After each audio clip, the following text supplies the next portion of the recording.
Okay, let's go over some of the Postnet codes.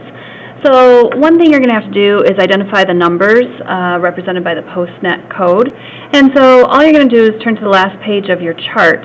And if you notice, for the Postnet, it is every 5. So in here, when you have your zeros and your zeros are like the short lines and your ones are like the tall lines.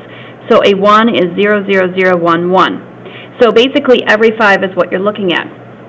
So for this Postnet, you'd count off every 5, and then this would be your first number, and then count off the next 5, that would be your second number, and then count off the last 5, that would be your last number. And then all you have to do is just pair up these with the chart down here and go ahead and write your numbers.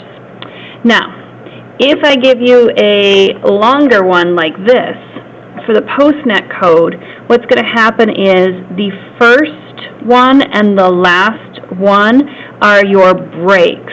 So it's kind of like the other ones we've gone through. That tells the scanner to start scanning and end scanning. So you ignore those, and then you count every 5. Okay? So just make sure if it's something that starts and ends with the ones, take those off because those are the guard bars, and so we won't work with those. And then just do every 5 and look on your chart. So this first number here would be the number 1. The only other thing you're going to have to do then is you're going to have to draw some Postnet codes. Now on the computer I said put lowercase i's and capital I's just as your short and your long. But when I say draw, I don't mean to use your zeros and ones. I literally mean to kind of draw the code itself. So for this one, on the 73, you would take your 7, so you draw the